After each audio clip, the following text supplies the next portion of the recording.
बहुत समय पहले की बात है। हरे भरे पेड़ों और रंग बिरंगे फूलों से सजे एक जादुई जंगल में जानवर खुशी खुशी रहते थे।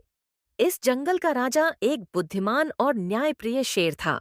एक दिन राजा शेर ने घोषणा की, अब मैं बूढ़ा हो रहा हूँ। मुझे एक ऐसा मंत्री चाहिए जो होशियार हो, पर सबसे ज्यादा सच्चा और दयालु हो। यह सुनकर पूरे जंगल में हलचल मच गई। सब जानवर आपस में फुसफुसाने लगे, लेकिन सबसे ज्यादा उत्साहित थे चालाक लोमड़ी और भोला भाला खरगोश।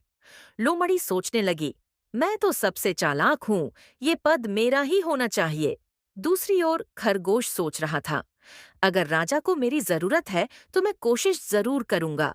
अगले दिन राजा शेर ने प्रतियोगिता रखी। 3 कठिन सवाल पूछे गए। पहला सवाल, सच्चा नेता कैसा होता है? लोमड़ी बोली, जो सबको डरा कर चुप करवा दे वही नेता कहलाता है। खरगोश बोला, जो सबकी सुने, सबकी मदद करे और सबसे पहले खुद अच्छा बने, वही सच्चा नेता होता है। दूसरा सवाल, अगर जंगल का खजाना तुम्हारे पास हो तो क्या करोगे? लोमड़ी बोली, मैं उसे छिपा दूंगी ताकि कोई चुरा न सके। खरगोश बोला, मैं सभी जानवरों की मदद से उसकी रक्षा करूंगा, क्योंकि यह खजाना सिर्फ राजा का नहीं, पूरे जंगल का है।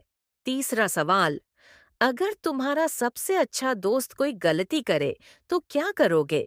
लोमड़ी बोली, गलती की सजा तो सबको मिलनी चाहिए, चाहे कोई भी हो। खरगोश बोला, मैं उसे समझाऊंगा, मौका दूंगा सुधरने का, क्योंकि सच्चा दोस्त वही होता है जो गलती में भी साथ दे, सही रास्ता दिखाकर। अब राजा शेर ने एक आखिरी परीक्षा रखी। उन्होंने एक चमचमाता खजाना एक पेड़ के नीचे रखवाया और कहा, जो सबसे पहले इसे लाएगा वो जीत सकता है। लोमड़ी बिजली की तरह दौड़ी, खजाने पर झपट पड़ी और बोली, मुझे मिल गया, ये मेरा है। थोड़ी देर बाद खरगोश धीरे धीरे पहुंचा। उसने खजाना देखा, उसे सूंघा, फिर बोला, यह असली खजाना नहीं लगता, शायद ये परीक्षा है। चलो राजा से पूछते हैं। राजा शेर जोर से हंसा, अरे वाह, असली परीक्षा तो अब पास हुई। लोमड़ी को खजाना चाहिए था, लेकिन खरगोश को सच चाहिए था।